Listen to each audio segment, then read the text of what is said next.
We have author David Livingstone on the other line with us. How you doing today, David? Good, thanks. Great. And it's been a few years since we last had talked with each other, and we did a great interview. You've written a great book since that time. But for those people out there that don't know who you are, David, can you give them a little bit of a rundown on your history, who you are, and a couple of your books and so forth? You know, I'm a project manager in a web agency by day is my day job. And that's because I think the line of research I've decided to take, no reputable publisher is going to publish. You know, I certainly don't have the kind of following that would allow me the kinds of sales that I could do this full time. So I have a dual life based on my day job and then this research that I've been doing. I've been doing it since I was about 23. So it's going to be 30 years this year. I started out in university. I grew up in Montreal. I was studying history. That's when I first discovered certain stories of history that to me sounded suspicious.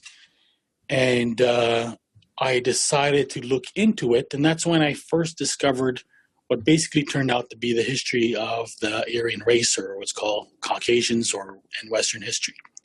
And it seemed odd to me. That's when I eventually discovered the influence of Freemasonry in that story. And I've since been trying to discover the true origins of it. So what's interesting about occult history is that it's not a subject that is treated in mainstream histories. So most of the material is from people who are partial to it. So basically, you know, Masonic historians or other historians. And the problem with that is that their versions of history are mostly legendary and are designed to support their belief system. So the trick is that there's a degree of accuracy to it, but it points in the right direction, but of course it's not at all accurate. So it's been fascinating to follow the thread, and I've tried to trace it back right to its origins. And that's how I ended up writing my first book, which is called The Dying God, The Hidden History of Western Civilization. And so what I have done is I've traced the history of the Kabbalah, the Jewish Kabbalah, to Babylon in the 6th century BC. And the theory that I'm putting forward is that a group of heretical, basically the earliest Jewish Kabbalists were perceived by the rest of the world as being Chaldean Magi from Babylon, and supposedly followers of Zoroaster, the founder of the religion of Zoroastrianism. But they weren't in any way normal, conventional Zoroastrians. They were Magi who practiced magic, which is where the name magic comes from.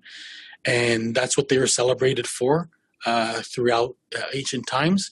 And their influence extended to Greece, where it resulted in the philosophy of Pythagoras and Plato. And that's really where the occult historians pick up on it, because those two are really sort of the godfathers of occult history, particularly Pythagoras. And then from there, it evolves into Neoplatonism, which is influence or cross-pollinated with Gnosticism, and Merkaba mysticism, which is basically the earliest form of Kabbalah. And that evolved over time. It led into Sufism in the Islamic world, because what happens at this time is that, you know, Western history is explained as having undergone a period of a dark age, but what's actually happened is that tradition first enters into Islam in both the Ismaili movement and the Sufis. And the Ismailis, or particularly a group called the Assassins, then influenced the Templar Knights, and that's how, as well, according to Masonic historians, how that tradition then re-entered into Western history, Western culture. And so again, that tradition evolved over time into the Renaissance, the foundation of the Rosicrucians. Out of the Rosicrucians came the Freemasons. Out of Freemasons came the Illuminati. Illuminati, of course, is just one of many factions. I don't believe that they have the influence that has been accorded to them. I think that the Martinist movement was the most important.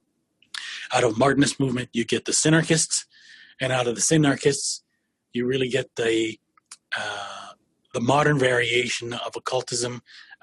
The leading exponent in our time is a guy named Alexander Dugin, who's known as Putin's Rasputin, and he was very much the architect of Russia's mission to have Trump elected by using fake news and tapping in to racist sentiments to build up his base of support. And why Trump? Why was he specifically, in your opinion, in your research, why was he chosen to be that guy? That's a very good question, and so there's two trajectories here. What's important is the history of fascism in the United States that has been sort of lurking in the shadows and creeping its head up every once in a while. They have had a long-term plan to hijack the Republican movement, and so, they've had varying degrees of influence, and they've exercised some pretty powerful influence at times, sometimes crossing paths with the neoconservatives. But really, their first success has been Donald Trump. And why they chose him, I don't know. But I mean, the thing is, when you look at Donald Trump's career, it's clear that the guy has no intrinsic talent or skills of his own. He's basically, his product is himself, and he sold himself as a business tycoon and as a deal maker. And but what's interesting is that his relationship with Russia, I'm not sure which way we can circle back to this, because the modern relationship that sort of converges between this right-wing faction within the Republican Party and Russian influence starts in 1987, when it starts with Trump's relationship with Ronald Lauder, who is the son of Estee Lauder. He is I think he's the head of the World Jewish Congress, if I remember correctly. He's also a friend of Arthur Finkelstein. And Arthur Finkelstein is the guy who was the main guru of the early Republicans of this faction, particularly Roger Stone and Paul Manafort. So that relationship goes all the way back to the 70s. And so Arthur Finkelstein has been, his group of proteges are known as Arthur's Boys, if I think that's referring to it properly. And most of them were members of the, the YAF, so Young American, I can't remember, Young American Public Republicans. I can't remember exactly what the acronym stands for. That's basically that's the Republican faction that comes out of the William F. Buckley's movement. Well, Skull and Bones, William F. Buckley. And so what happens is 1987, Donald Trump gets introduced to the Russian ambassador Dubinin.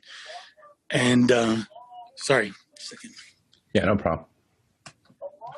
And so the Russian ambassador comes to visit him to New York, and the first thing he does is he goes to Trump Tower, and he immediately takes the elevator, goes upstairs to meet Donald Trump.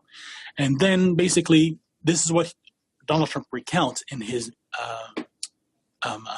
book, The Art of the Deal, is that he then gets invited to Russia. So he goes to Russia, and I think it's in August 1987. And he comes back, and a month later, he announces that he is going to run for president. And the person who helps him coordinate that announcement, because he takes out, I think, a full page ad, and I think it's a New York Times, some New York paper, and he announces that he's going to run for president. The guy who's helping him with that was Roger Stone, who has been trying to basically get him elected ever since. The person who was mainly encouraging him to run for president was, of course, Roy Cohn. And Roy Cohn is really the guy who is at the heart of this whole, I guess we could call it conspiracy. Roy Cohn was also a member of Permindex, which is that organization which has been blamed for the assassination of JFK. He was once a director of Western Goals, which is really one of the primary organizations back in the 80s that was at the forefront of the fascist movement. It overlapped with the John Birch Society. Roy Cohn got his start. He was a member of an organization, and this is really where it gets a start. An organization called the American Jewish League Against Communism. And they are the ones who basically, they were right-wing Jews. There's so many threads to follow here, but basically they were founded by, I can't remember his name, but he was a student of Stephen Wise. Rabbi Stephen Wise is a Sabbatian. There's, if you're familiar with the history of Sabbatianism, there's only several people who are known, confirmed Sabbatians in modern American history, and that's Felix Frankfurter, the Warburgs,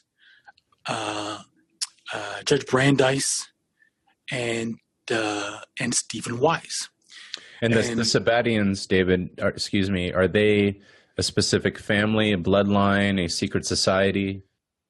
Well, they're a little bit of both and everything. So they of course started with the announcement of Shabbatai Zevi in 1666. And so what I prove in my books, and I'm establishing even more firmly in my recent book, is that Shabbatai Zevi's movement was orchestrated by the Rosicrucians. And because there had long been predictions that the Messiah was going to come in 1666. This was based on interpretations of the Book of Revelation, which is a Kabbalistic book, and that's another tangent we can go back to. Sure. And so they basically orchestrated his not his advent, but his announcement or his mission. And then it was largely spread through Rosicrucian circles, particularly what's called the Hartlib Circle. And that circle will also happen to be in some of the early founders of the United States. So basically the Pilgrims, the Mayflower in particular, and John Winthrop, the founder of the Massachusetts Bay Colony, he was connected with the Hartlib Circle, and the early the leaders of the Mayflower voyage were also connected or belonging to the Rosicrucian movement. And weren't some of these early, like the Rosicrucians, and then we had the Theosophical Society with Madame Blavatsky, right? The Russian Madame. Wasn't the Rosicrucians also had a Russian connection as well? Later. So I mean, the Rosicrucians first announced themselves in 1614, 1619, somewhere around there, and effectively they're not even considered to be a movement or society, because mainstream historians will argue against the fact that they actually were a society. They were, the famous book on the subject is Frances Yates's book, and she's the one who kind of helped to confirm that there's something, where there's smoke, there's fire. There was something happening there. They didn't last very long. They were destroyed with the 30 Years' War in 1620. But how they reemerged is they reemerged as Freemasons. So they effectively didn't exist. There were sort of pseudo neo-Rosicrucian orders that emerged later, but they weren't, the same genuine Rosicrucians as there were before. But there was more particularly, what was active in Russia was the Martinist movement. And that's really where the activity was. And then a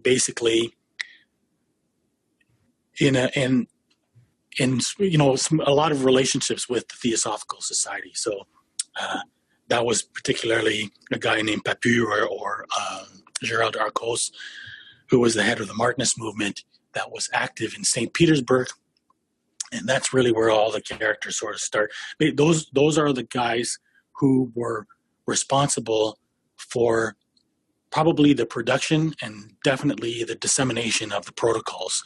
And that's the book that is basically the key to understanding this whole story, because the the the the way that this fascist movement is born in the United States is by those people who were principally responsible for first the dissemination and the translation of the protocols in the United States, and using the concept of a global communist Jewish conspiracy to sort of rally a right-wing movement in the United States.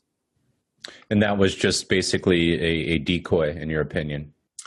Yes, it's basically it was a carrot at the end of the stick. It was it starts with a guy named Boris Brasol, and he was in a network of Russian white emigres. So these were anti-communist or supposedly anti-communist agents who were working simultaneously for the British. Principally, they were working for William Wiseman, who was the head of British intelligence. And he had a whole slew of characters, dodgy characters that were working for him. A very interesting guy is a guy named George Sylvester Vierick. And he was basically a sex pervert and a fascist and a Nazi supporter. He basically eventually became a registered Nazi agent in the United States. He was the guy that Alice Crowley was working with in the United States for his so-called black propaganda. They were working for two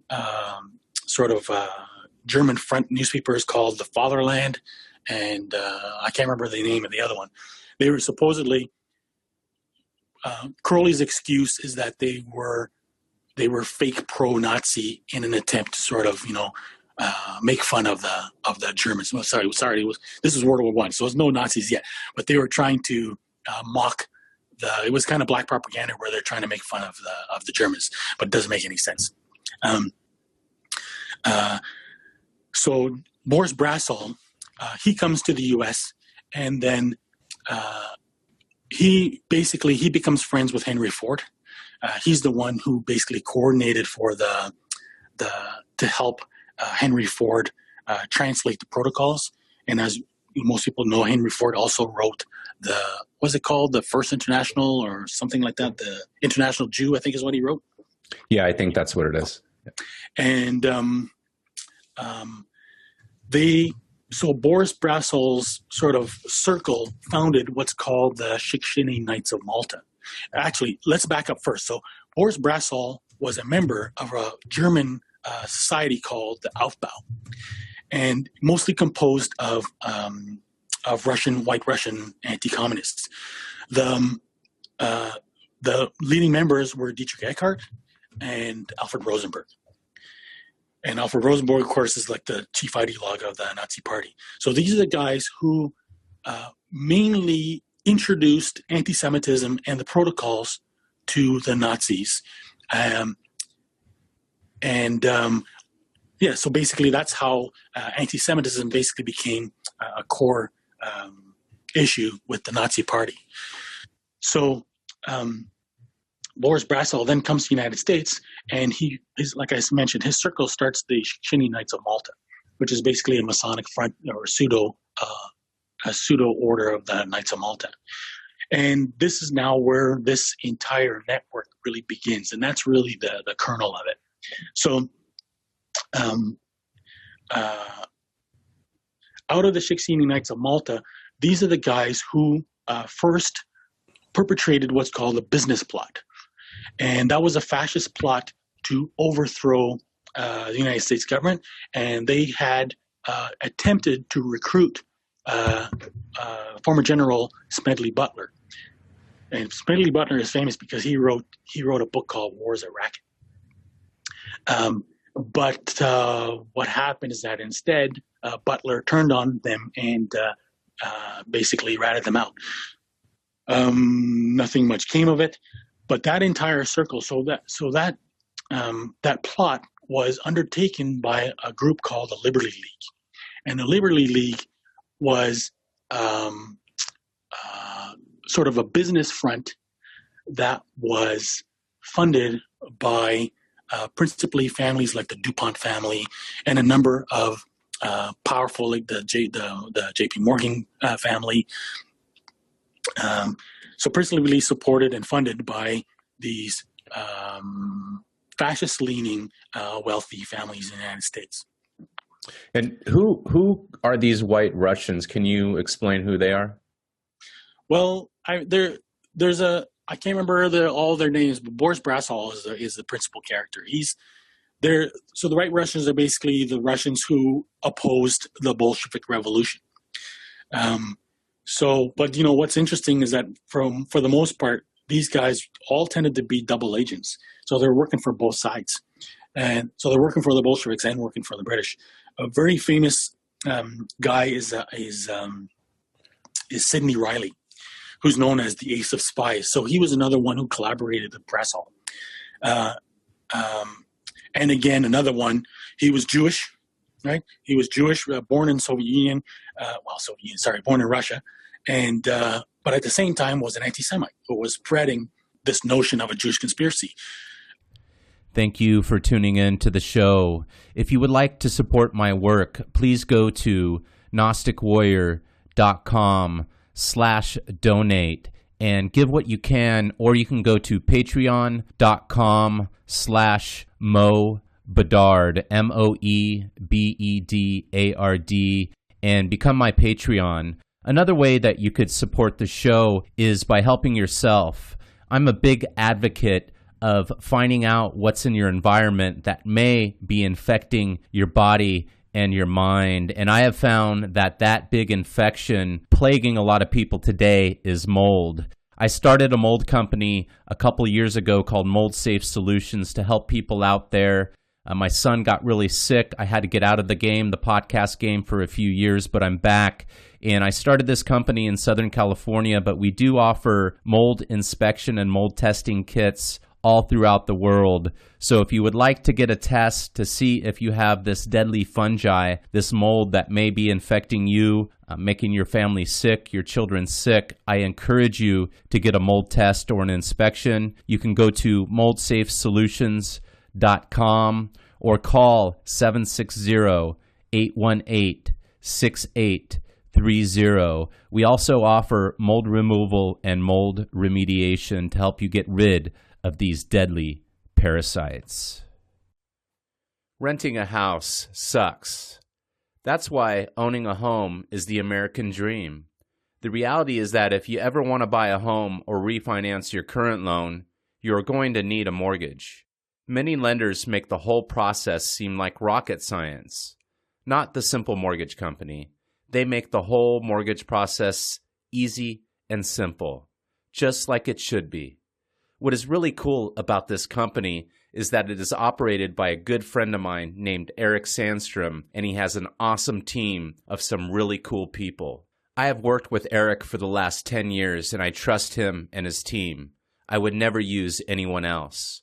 That is why if you need any type of mortgage, whether you're buying a home or refinancing your current mortgage, I recommend that you contact Eric and his team at 619-373-0973. Again, that number is 619-373-0973. Or you could visit them online at simplemortgagecompany.com. And sorry to interrupt, David. Your knowledge is just immense, right? So for some people out there, it's kind of hard to. Yeah, well, I wouldn't say you're going too quick. It's just there's some key points that I'd like to just brush up on. And something that people don't get is that how can we have, two Jews that are opposed to one another? And this has been going on, since if we could trace it back to the time of Babylon, right? And that's what you trace it back to. So it's kind of the same dialect going on there. And if I remember correctly, the big group back then that was opposed or that fought was you had the Samaritans on one side. And again, I know this is a little bit different than what you're talking about now. So you had the Samaritans on one side, and then you had just the Jews on the other side. Would you consider these people to be in the lineage of the original Samaritans, or is this a completely new league and they just took over took over the game, took over the magic? It's new, and it's Sabbatians. Okay, gotcha. Okay. So the thing about Sabbatianism is that, and this is what people forget. So today, Zionist propaganda is so thorough that people believe that Jews are a race, that Israel can actually be confused as a Jewish state. And that, to be a citizen of Israel, you don't have to declare your belief DNA or anything in the Torah. It's basically your mother has to have been a Jew. So Judaism is, and that's the thing about Zionism, is that it's not a religious movement, it's a nationalist movement. So, for up until Sabbatians, until Sabbatianism, Judaism was a religion. It always has been a religion, and this is why it's so much in conflict with Orthodox Judaism. So. Basically, so Sabbatianism is a heresy of Judaism. So the Orthodox Jews fought against it. They excommunicated them. And so for the longest time, in fact, I think the problem is that the Orthodox Jewish community underestimated the influence of the Sabbatians. So it's not until the 18th century that you get, it's principally Moses Mendelssohn. And Moses Mendelssohn, who was a member of the Illuminati, he was also a Sabbatian. And what's interesting is that there was a list of ordination that was found that had listed and anyone who's looking for this, Rabbi Entelman's book, To Eliminate the Opiate, is a great source for this. So this list of ordination is basically a list of the ordained successors of Shabtai Tzvi. And there's a whole list of them. A famous one is Rabbi Eberschutz, but the next in line is Moses Mendelssohn. So Moses Mendelssohn is the father of basically what's called secular Judaism. So he's the one who invented the idea that to answer the Jewish question, because mainly until this time, Jews used to live sequestered into ghettos, and they were by definition they were followers of the religion of Judaism. And Moses Mendelssohn invented this concept that Jews didn't need to follow their religion anymore, that they could assimilate into the broader society. But the fact is, according to, in Judaism, if you leave the religion, you're not Jewish anymore, right? You're excommunicated. You're just a German or a Frank or a French person or Englishman. There's no difference between, a non-practicing Jew and anybody else who's any other kind of atheist or secular person. So this is how it's because of Moses Mendelssohn that you get the beginnings of this concept of the secular Jew, of Judaism as a national identity and separated from the religion. And that's what made the rise of Zionism possible, which basically was a nationalistic movement. So the thing is that's why for so long there was this antagonism between Orthodox Jews, and not to be considered confused with Hasidic Jews, which was another branch, and Sabbatians. And so they had competed for years, and the Sabbatians were considered heretics until they really slowly started to gain control of the Jewish movement. They were principally responsible for the creation of two movements: the Reform movement and the I think the conservative movement, the Jewish conservative movement. And these now basically dominate in Jewish society. It's not so much in England, but particularly in the United States. I mean, there's a substantial portion of Jews are now Reform Jews. That doesn't mean they're necessarily Sabbatians, but they've come under the influence of Sabbatianism. So the problem is that this is how Sabbatians are basically anti-Jewish, and they have been from the beginning because they're battling against traditional Jews. So so they resent the persecution that they had to suffer, and so on and so forth. So Hitler would have been a Sabbatian. Hitler appears to have been a Sabbatian as well, and most of the people in his circle would have been as well too. So that includes Alfred Rosenberg and Goebbels and And David, it seems like if you were to look at all this, and I know it's just an immense, conglomerate of different organizations and factions and secret societies and political, societies and so forth. Yeah. If you look at, they're literally taking different factions out with this kind of this chaos magic. And, Right. I know the name of your book is Ordo ab Chao, Yeah. Order from Chaos. So we're in that chaos stage. That's right. The end goal is order, correct? Yes, their version of it. their version, right? Not our version. No, yeah. Which sometimes I wonder, and I know studying this, it gets pretty stressful in this world. It doesn't seem like we're supposed to live like this, David. Oh, absolutely not. No. This is a reverse. This is a Luciferian agenda. It's the mirror image of the truth. Okay. Would you say that's why humanity is so stressed out? Depression, all the people self-medicating, all these different things. Would you say that deep down to the root of it, if we get down to it, I know we all have jobs, we got to make our dollar and all that stuff, and that's on top of everything, right? Would you say that this is the root cause of maybe our mental illness? Well, we're all being tested. That's what it is. It's a test, and we're being tested individually, and we're being tested globally as a human community. It's interesting you say that, David, because I was just having a conversation yesterday on a podcast with Philip J. Watt, and he's an author from Australia. And I actually asked him that same question, and he was like, "Hey, no one's really ever asked me that." He goes, "That's interesting." Because I look at what goes on in the media, and I look at this chaos, and I don't want any part of it. I feel like I could see through it, and I know what it does to me emotionally because I've been a victim of the chaos magic, right? Right. So I feel like I could see it, but deep down, I want order. I want okay, whoever it is, even though I know it's their version, it's like, bring it on. Let's see what it is. What are your thoughts on what are the timeline? It seems like things are getting sped up. And so let's get into that part of it, and then also the apocalypse part of it, because I find that very, very interesting. Well, that's one and the same, right? They're trying to fulfill the Book of Revelation. So the Book of Revelation is it's the blueprint, and this is why. So Sabbatianism follows the Kabbalah of Isaac Luria, and according to Luria, the whole point of Lurianic Kabbalah is that you don't sit around and wait for the Messiah. You have to work to bring about the conditions that will support or accelerate the coming of the Messiah.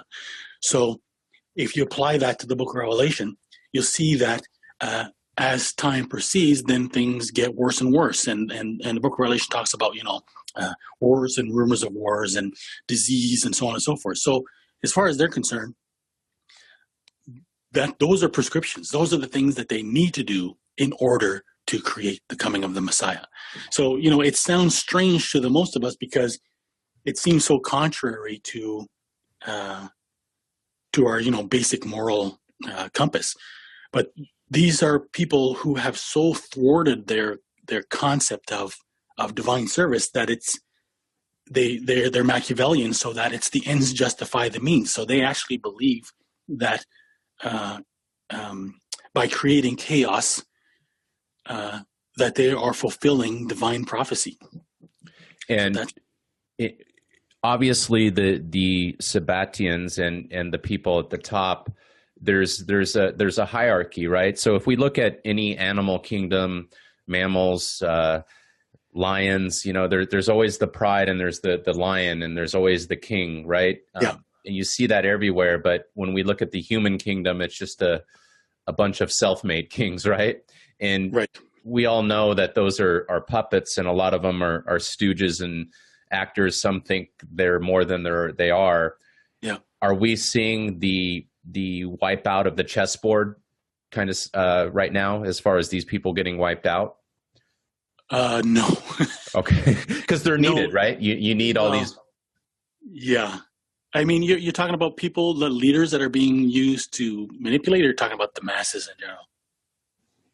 Not the masses in general. You have, of course, the leaders, and then you have like the politicians, right? You have the Yeah. senators and so forth, and Yeah. they kind of play the game as well. Yeah. Is any of that going to go away, or is that all going to remain the same? Well, I mean, the scariest thing yet is the election of Donald Trump. If anything confirms their power and their ability to deceive, Trump is it on a colossal scale, like beyond what I could have ever expected. And so when you look at the degree of his support, it's a very bad sign, because that's what it is. That is their strategy. He is the fruition of their years of work. Is he going to have another term? I think so. I don't know. I could be totally wrong. But I think so. Let's talk a little bit more about the occult. You say something interesting. I have a quote here that I had written down. You said in your book, when we look at the influence of the occult history, not only a substantial influence on history, but a formative one. And I really like that, because I found that as well. So if we look at, you have the stories of Atlantis, and then in the Bible, we have the story of the flood. In the Bible, we have the story of the sons of God. And then, in modern mythology, we have ancient aliens and white gods. So we kind of see them go parallel with one another. So can you talk a little bit about the occult and how that has ran parallel, and it's been there's a formative history that you could follow? Well, so there's two aspects of it. So there's the occult side, and then there's the public side of it. So, as you mentioned, if you look at the occult side, it's this belief that Aryans are offspring of the sons of God who survived Atlantis and settled in the mountains of Asia, and then spread to various parts of the world where they founded civilization. So, in the public side, you'll read that same story without that detail in any mainstream book that will talk about the conquests of the Caucasians, so the early Caucasians. So really, how occult history has formatively influenced our interpretation of history is that the entire concept of Western civilization is an occult influenced idea or narrative without reference to the occult, if you know what I mean. So basically, I mean, the first clue is that the history of Western civilization is presented as progress. And this is an idea that goes back to Isaac Luria. And the main interpreter of Lurianic Kabbalah for Western audiences is Hegel. So the story of Western civilization is an adaptation of Hegel's philosophy of history.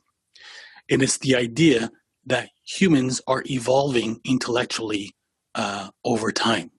And so that idea begins supposedly with Plato, who was the first to supposedly question traditional religion and pretty much invented philosophy. This is nowhere true. And, if you dig a little deeper and you see what they actually mean is that Plato was the godfather of Kabbalah. Plato was really the first to articulate to a broad popular audience what were originally Babylonian ideas. So from there, and so that's where begins the concept that Plato was the first to question the existence of God, primarily to begin this history of empiricism, and that evolved over time. We could skip several thousand years to right up to the Renaissance. So with Renaissance, you get the beginning of humanism, which again is another questioning of God. So basically, it's and this is what Lurianic Kabbalah teaches: is that the history of humanity is the history of God coming to know himself, that man is God, and that man slowly over time starts to discover that he is God, until the end point in time is when man finally recognizes that he is God, that he no longer worships an entity outside of himself or any other entity, and recognizes that he is God. So basically Nietzsche's Superman, and there's no accident that Nietzsche came up with that concept. So that's basically that's how it has shaped our conception of time. That this is why we have secular societies. This is why we have secular governments. This is why we have separation of church and state in the United States, in France, in the Western world particularly, because it's this entire idea that humans do not need scripture, that humans are their own gods and write their own laws. Thank you for tuning in to the show. If you would like to support my work, please go to gnosticwarrior.com/donate and give what you can, or you can go to patreon.com/Mo Bedard, MoeBedard, and become my Patreon. Another way that you could support the show is by helping yourself. I'm a big advocate of finding out what's in your environment that may be infecting your body and your mind. And I have found that big infection plaguing a lot of people today is mold. I started a mold company a couple years ago called Mold Safe Solutions to help people out there. My son got really sick. I had to get out of the podcast game, for a few years, but I'm back. And I started this company in Southern California, but we do offer mold inspection and mold testing kits all throughout the world. So if you would like to get a test to see if you have this deadly fungi, this mold that may be infecting you, making your family sick, your children sick, I encourage you to get a mold test or an inspection. You can go to moldsafesolutions.com or call 760-818-6830. We also offer mold removal and mold remediation to help you get rid of these deadly parasites. Renting a house sucks. That's why owning a home is the American dream. The reality is that if you ever want to buy a home or refinance your current loan, you're going to need a mortgage. Many lenders make the whole process seem like rocket science. Not the Simple Mortgage Company. They make the whole mortgage process easy and simple, just like it should be. What is really cool about this company is that it is operated by a good friend of mine named Eric Sandstrom, and he has an awesome team of some really cool people. I have worked with Eric for the last 10 years, and I trust him and his team. I would never use anyone else. That is why if you need any type of mortgage, whether you're buying a home or refinancing your current mortgage, I recommend that you contact Eric and his team at 619-373-0973. Again, that number is 619-373-0973. Or you could visit them online at simplemortgagecompany.com. This is the big test on humanity right now. It's what's your worth? Are you a god? Are you a beast? Are you a human? It seems like there's kind of different factions going on. You know, when I look at my own path, I'm looking at to kind of perfect myself and to right my wrongs and kind of purge the evils and the sins. You know, Right. I think I see that a lot, you know, with a lot of people around me, and you see that kind of in the self-help movement. So you see these different movements, and people are kind of on their own, and they built this world too. Like it's like we have this medical system where it does a lot of good, but there's a lot where it doesn't, and it seems where it doesn't help people are those things where they kind of do it to themselves, you know, whether it be alcoholics that ruin their, it's just like, hey, you're kind of on your own. You got to learn your lesson. I talked about a Gnostic world before, and, you know, you hear Eliphas Levi talk about that the apocalypse of St. John, the revelation of St. John essentially is a Gnostic writing. Right. You hear about the Freemasons, Manly P. Hall. Essentially, Freemasonry is a Gnostic suppository of all the different teachings and knowledge from around the world, all the different faiths, all the different brotherhoods. They kind of, they all molded them together in there. The letter G in Freemasonry signifies gnosis. Right. So this seems to be a Gnostic type of world that they're building. Yeah. So, I mean, fundamentally, you're talking about, the existential angst that people suffer. The problem is because they don't understand their purpose in life. And our purpose in life is really quite simple. It's to do unto others. So, to have a perfect world, we're never going to have a perfect world because humans are imperfect, but we should still strive to it. So, but the only way we can strive for a perfect world is by exercising compassion. And so that's how they're creating the opposite. They're creating a world that is based on selfishness. And that's fundamentally just what it is. But it has like immense ramifications. So, I mean, that's basically it's how humanity is being tested. That instead of looking out for each other, it's a dog eat dog, and it's becoming more and more entrenched. Where selfishness is the accepted norm. It is. I see that in the world. I'm in San Diego, the county of San Diego, and I have my own business here. And I mean, it's a dog eat dog world with business. Yeah. And then I see with my own sons, I have 6 kids and I have 3 grown sons, and literally it's hard to even talk to them because they're literally toiling for their own lives, their own path, and trying to figure it out. They don't have no time. Right. We don't even have time to talk and be a family. And I've noticed that. And at first I used to get offended by it, and then now I realize it because I take a look in the mirror at my own path and what I'm doing, and again, the things that I've done wrong, and I see that same message every time. With my children, with my little, I have a little 2-year-old. It's going to be 3 soon. His name's Archer. Yeah. And he's really affected by that. So if I ever get upset or anything, he just will go, "Daddy mad, Daddy mad," Right. and and sometimes I won't really be mad, but my voice will change, and that literally that energy, he'll just reflect it on me. Yeah. And he makes me not want to be like that, Right. So it makes me want to be compassionate, and I agree. And what we're seeing is kind of the testing of humanity. And I see that with politics. And if we get into that, politics has always been kind of a left versus right type of thing always. Right. Yeah. What, more recently.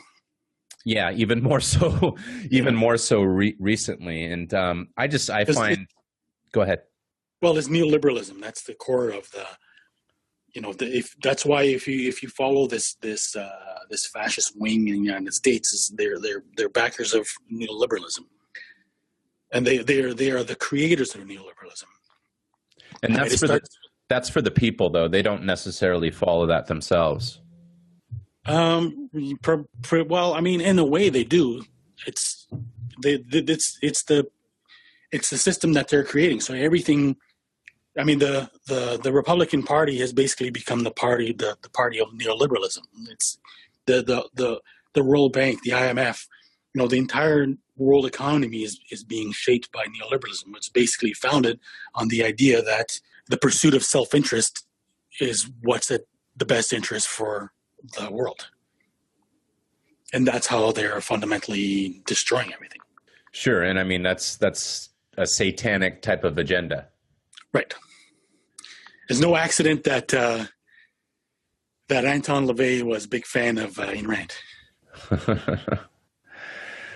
Yeah. So didn't he said something like the Church of Satan is Ayn Rand with ritual or something like that. What about in regards to children and pedophilia? Does that have anything to do with this? I know you really don't get into that too much in your research, but is that tie into this at all? Tragically, yes, and significantly as well too. So, you look. That's why, I get criticized so much for my my criticism of Trump on my Facebook page, and I've been, because apparently Clinton ran a pedophile ring, and there's no regard whatsoever for his own friend Jeffrey Epstein. And but not only Jeffrey Epstein, Roy Cohn was basically connected to the Franklin cover-up, the Franklin pedophile scheme. You know, what's interesting is that, I don't know if you know about Maury Terry's book, The Ultimate Evil. I do know, but yeah. Right. So he says that the Son of Man killer, what was his name? He attended a party at Roy Cohn's residence in Connecticut. Interesting. So Roy Cohn basically, and this is what these guys did, right? And there's a whole chapter in my book of all these people, and this is how it connects back to the Arthur's boys, the Roger Stone. It's basically it's largely a network of homosexuals, and this is what they call the German disease, right? It's basically goes all the way back to the Nazi Party. This persistent tie between homosexuality and fascism. So, Roy Cohn was tied to, as I said again, tied to that Franklin network. Sure. And what do the Nazis play in it? Would you say that, I know, or I believe that Trump has a German ancestry. Is that correct? Well, that's what he claims to claim, but it's not true. I think his ancestry is Swedish or something like that. In fact, he just said it again recently. He just tried to claim that his dad was born in Germany. It's not true. Okay. Yeah, and then there was something I heard before that, Russian ancestry, but again, I know there's all kinds of different things that are out there. And his dad was apparently a member of the Klan too, and this is why the Klan is really the thread that sort of ties all of this stuff together. And why are we seeing the backlash against the young white male, and even the older white male? We're kind of seeing this, with Jordan Peterson and going across the country, and there's saying there are always a bunch of angry white males. Is that to get them riled up? Yeah, it's a dialectic. So that this is really the kernel of the story. So it starts back in. First, it's so important to understand. This is sort of a major thread that I follow in my book. Is that slavery in the United States was justified through what's called the curse of Ham. So, there's talk about racism, and it's just assumed that, people in the South or racists in general just don't like black people. But the fact is that they have what they think is a justification in Scripture for the enslavement and the inferiority of Africans. And so the curse of Ham is the idea that that Cain, who was Noah's grandson, the son of Ham, was cursed because of his father's transgression, and that supposedly Ham was the ancestor of the Africans, and so the curse of Ham applies to the Africans. And this is a justification that was originated in Talmud. So it was a justification that was used largely by Jewish slave traders who dominated the slave trade long before the Europeans did. And then the Christian slave traders then somehow adopted the same justification. So that was the basis of the enslavement of African Africans in the United States. Those sentiments then got exploited. It starts with a Jewish agent Rothschild agent named Judah P. Benjamin, and in collaboration with the Skull and Bone Society, the Knights of the Golden Circle, and Albert Pike. And these are the guys who basically fomented the Civil War. They were the ones who cultivated this concept of states' rights, so that the federal government should leave a degree of independence to the states, who should be able to decide their own affairs and not interfere with their enslavement or exploitation of Africans. And so that became the root issue of the Civil War. and basically created or exploited the mindset that remained. So how Trump got elected is what's called the Southern strategy. And what's interesting too is what I trace in my book is that, so Trump's base of support is largely evangelical Christians. And I show in my book that evangelical Christianity was basically a crypto-Sabbatean movement as well. His main influence in the evangelical movement was a guy named Count Zinzendorf. And he was a German, I guess, mystic. And so he was largely influenced, but basically he was part of a network of Sabbateans, and it's his influence that caused you get two major movements in the United States called the Great Awakenings. And basically they were the ones that were largely influenced by really inspired the rise of the evangelical movement in the United States. So they are largely concentrated in the South, and they've maintained the sort of racist mentality. And so it continues to be a wedge that the right is able to use to gain support. And they've been doing that ever since they've been doing it. Well, I mean, they've been doing it since since Barry Goldwater, more particularly. So what I show in my book is that, when you look at the civil rights movement, it's all led by Black or African American Freemasons, principally Prince Hall Freemasons.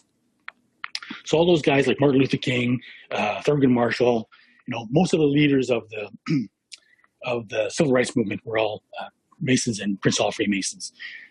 Some of them were in the same because they all go back to the Scottish right to the sudden jurisdiction, which was usually founded by Albert Pike, and he's the guy who's really the key character behind this all. Yeah, and we still see Jesse Jackson and Al Sharpton as well were involved in Freemasons. Exactly. So that's why this tapping into, because when you look at the whole idea of a whiteness, it's a Kabbalistic concept. So the origin of this myth of an Aryan race is a Kabbalistic idea that was created by Illuminati scholars. So you look at guys like Friedrich Schlegel in particular. These are the guys who first created the notion of a European race. And what's not taught in the history books is that idea came from occult influence and was based on the idea that they were descendants of Atlantis. But there's also a merging of ideas of the lost tribes of Israel and Gog and Magog. So it's a bastardization. This is an important point. It's a bastardization of the concept of the chosen people. Because they took it over. Yeah. So, when you look at the emergence of the swastika, the swastika was first used by the Asiatic Brethren. So the Asiatic Brethren was an order that was created by Jacob Frank's nephew or cousin, Moses Dobrushka. So it has long been an identifier of the Sabbatean movement. It's racial. Is this a symbol of their ancestors, or is this something that they had taken over? So this is a part I can't really explain. I don't know why, but it's basically, yes, it's tied with this concept of an Aryan race and whiteness, purity of blood, blonde hair, and blue eyes, while also being a Sabbatean movement. What's the story with the alien? I had a Russian author on the other day, and he claims that the white race is offspring of aliens. Yeah, a Martian race, essentially from Mars, is what he said.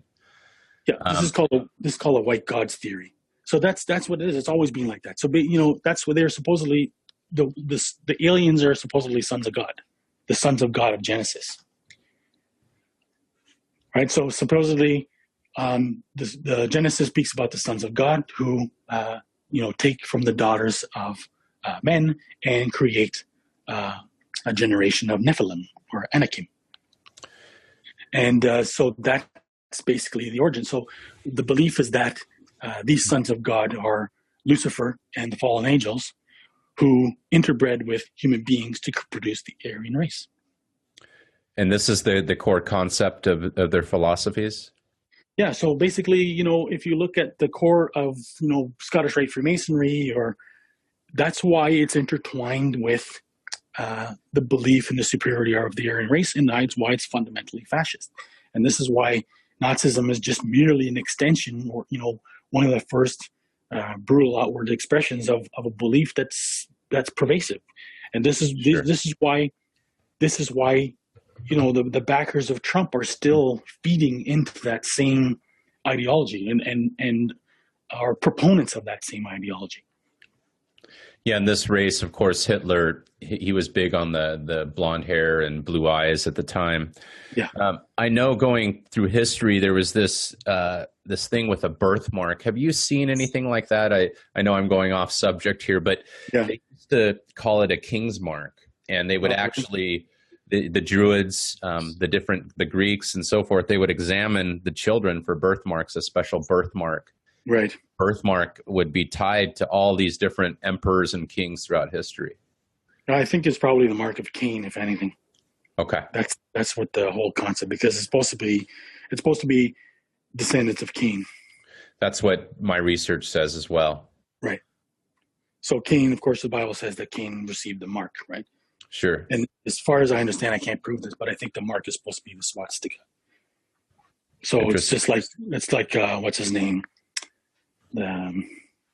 Manson had a swastika on his forehead as the mark of Cain. Okay. And how does Crete play into this? Do you know anything about that island at all as far as history? I traced the Babylonians back to Crete, and I found artifacts there and different things, and you don't hear much about it. And I read about the Jews coming from there, from Mount Ida as well, and it being kind of the center of the navel of the world. And then, it was hotly contested for literally 2,000 years. It was, different wars and so forth. And then all of a sudden it kind of just disappears from planet Earth. Do you know anything about that? No, I don't. Sorry. Okay. Yeah, no problem.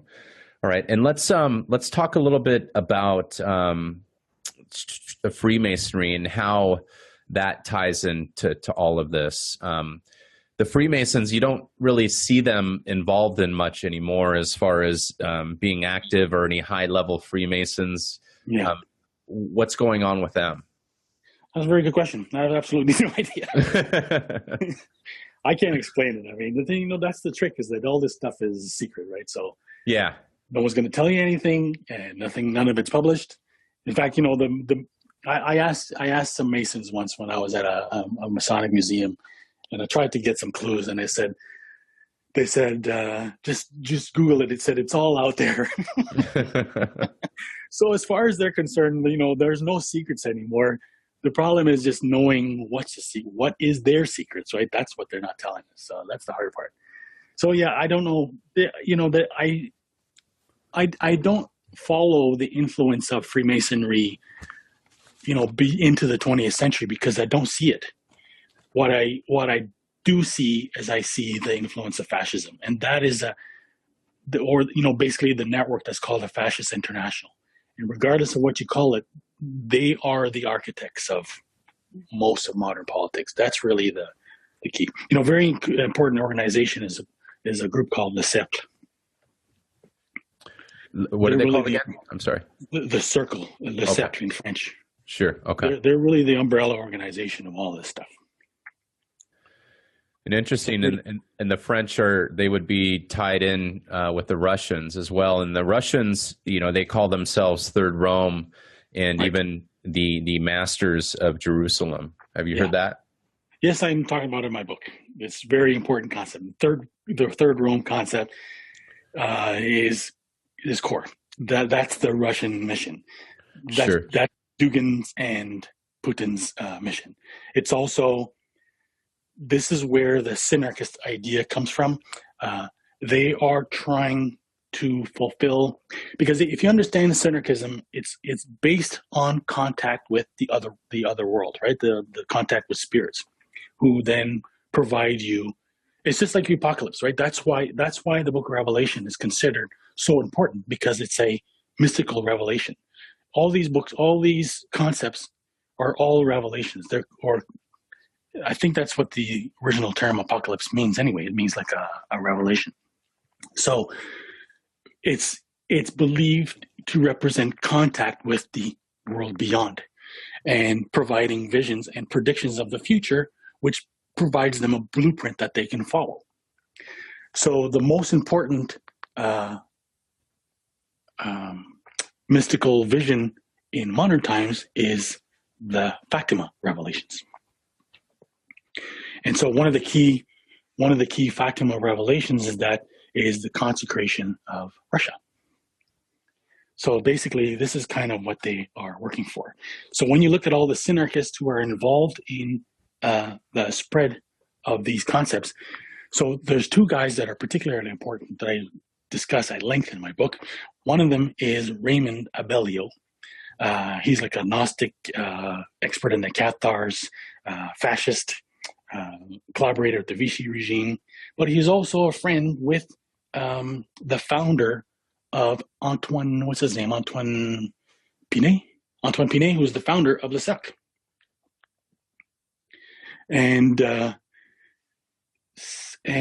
So him and his protege is a guy named Jean Parvulescu, who was a Romanian-born French author. And these are the guys who are mainly responsible for the promotion of. They are the key influence behind the Priory of Zion mythology. So all these guys are part of this like synarchist network that believes in the Third Rome, the fulfillment of the prophecies of Nostradamus, and what they call the Grand Monarch. So they believe that Putin is the Grand Monarch. So Jean Parvulescu's most important disciple today alive is Alexander Dugin. So this is how, if you read Dugin's books, this is what he's trying to orchestrate. He believes, this is why these guys basically believe that Putin is like semi-divine. They believe that he's the Grand Monarch prophesied by Nostradamus.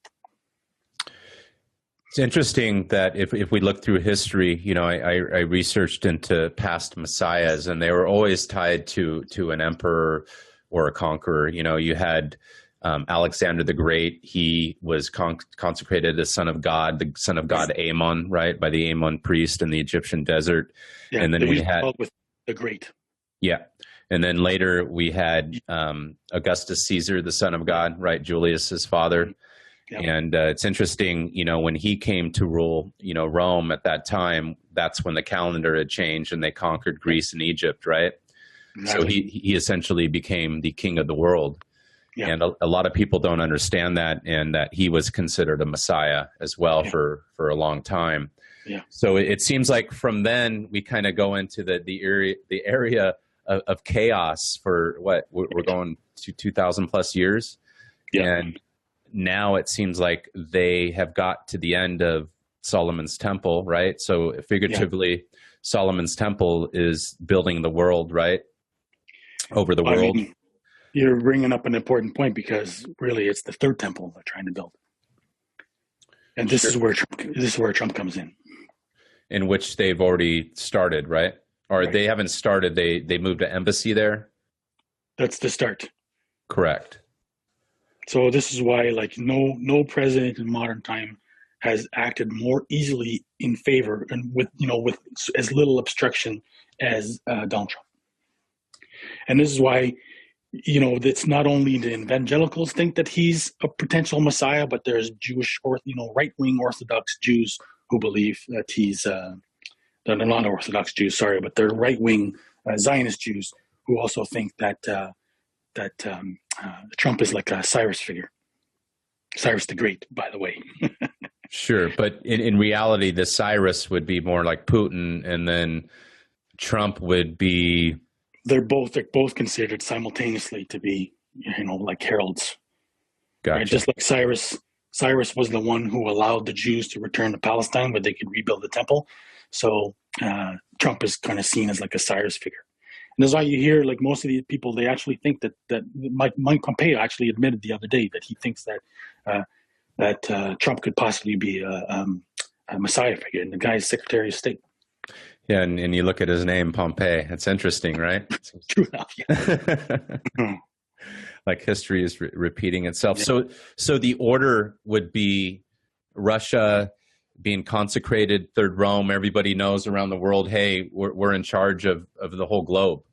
Yeah. I don't know. Yeah. I don't know. I don't know. I can see where the paths are. I follow the paths, but I'm not sure where they're leading to. So I'm not sure exactly how it all supposed to work. But I mean, really, at the core of it is Israel. That's fundamentally it.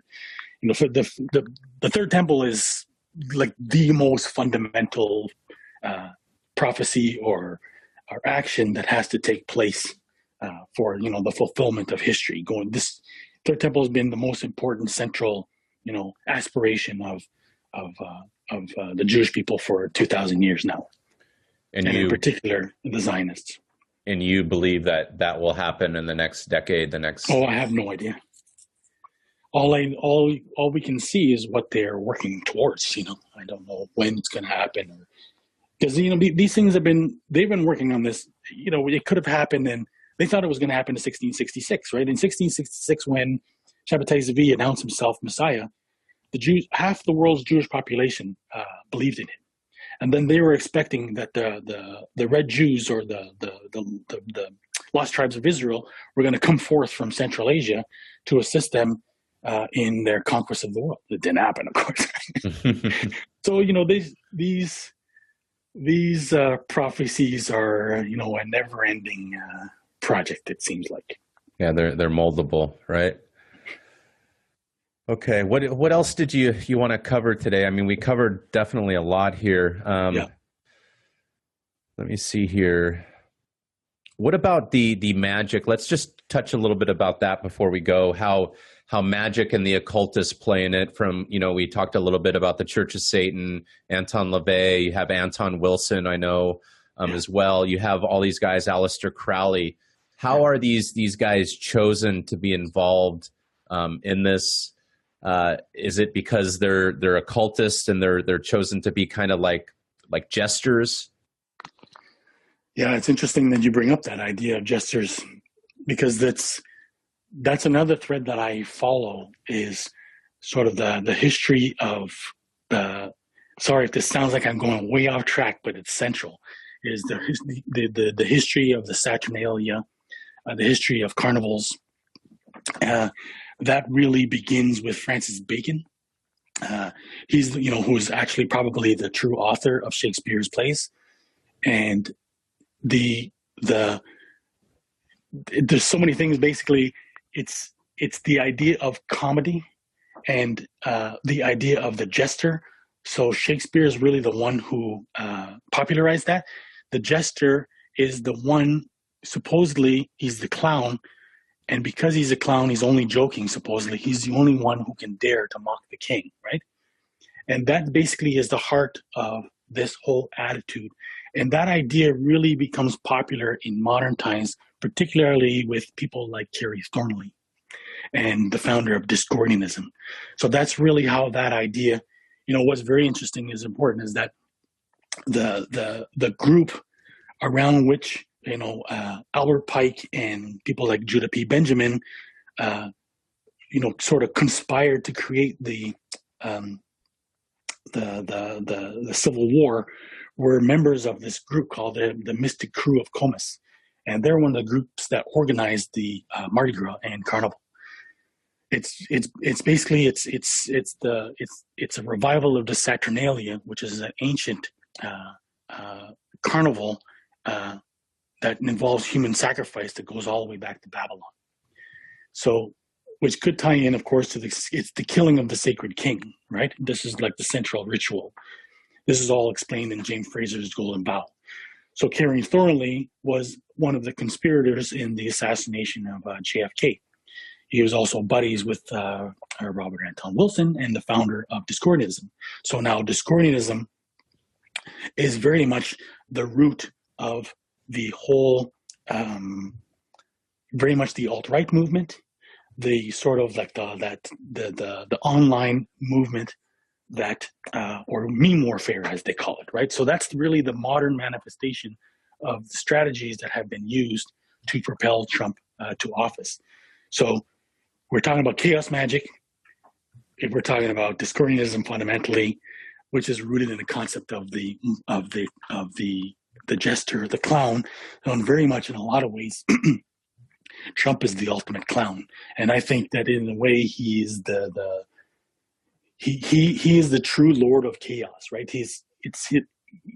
If who an antichrist is probably going to be a buffoon and a joker and a mischievous clown. That's kind of where we've arrived. Yeah, and that's actually what you reminded me right then when you had said that, the Antichrist. Let's talk about that. What is the purpose? We hear about, as far as the book of St. John, the Revelation of St. John, we have the arrival of the Antichrist, and then that's followed up with the Messiah. And we recently, I put an article on my blog. It was about 2 months ago. The head of the Russian Orthodox Church said that the Antichrist was going to head the world from the World Wide Web, which was an interesting kind of statement. And you hear this a lot coming, from the leaders of the churches, and then you have the Pope. I mean, the whole time since he's been the Pope, he's been talking about Satan. Hey, he's a real person. He's here, and he's really intelligent. He'll make your head spin. Right. What are they bringing forth, in your opinion? What is the purpose of the Antichrist? The Lucifer's purpose of the Antichrist is a mirror image of God's plan, an inverse image of God's plan. So it's basically a world prison that he duped humans into building for themselves, constructing their own enslavement, creating a reverse image of a depraved dictator, conducting a world that operates on selfishness and magic, pretty much. You just described our world right now. So all they need is a leader to take the helm, right? Exactly. And we did it ourselves, pretty much. Yeah, even though right. I get we're talking about all the players here and all the different factions and all these different groups, but when I look back, we all have this liberty and this, to follow free choice. Yeah, and I trace this back to the god Liber, and I know they did this in Rome. And essentially, it was for the slaves, as they would have Liber, they could worship Liber, and this was a kind of a secret god. Yeah. And my understanding, that god comes from within, and it's more of like a parasite within us. And if we follow that god, and they talk about it in the Bible, hey, the devil rules the world. Yeah. If we follow this God that rules the world, which is within of all of us, right? They talk about that. We're going to build. To our own, it's succumbing to our own weaknesses. I mean, that's the key. Is it's free will. When no one's forcing us, but sure. we know what is right and wrong fundamentally, but we're easily tempted, and that's why it takes a fortitude to resist temptation to do what's right, and that's what people are failing at. Yeah, and it seems like the biggest test is going on right now, and it's going to continue. Where is the best place that people can find your book, David?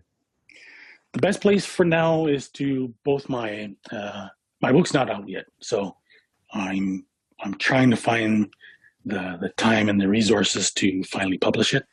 I'm getting some help with some editing. I think I'm finally done, so hopefully sometime soon I'll actually have it in paper form and hopefully ebook form.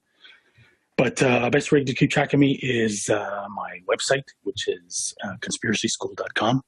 But I'm most active on my Facebook page, and there's a link to that from my website.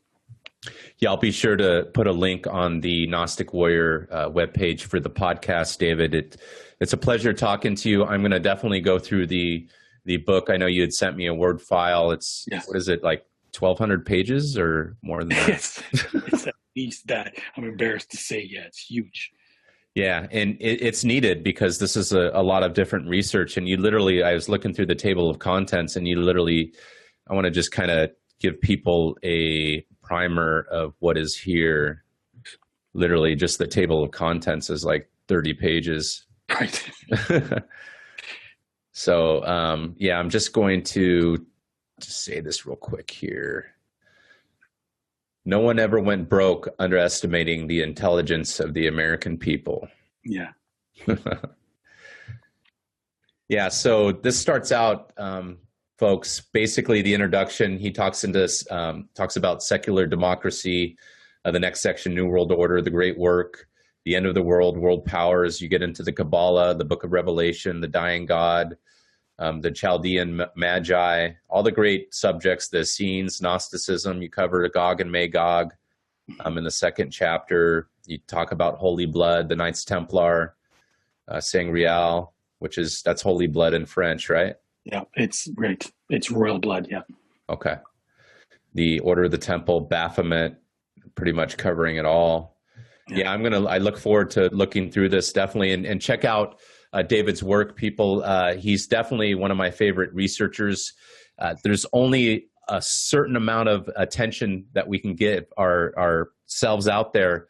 And I recommend, if you're looking at the conspiracy stuff, that you check out David and you give him a shot, because he has all this great research that he could share with you.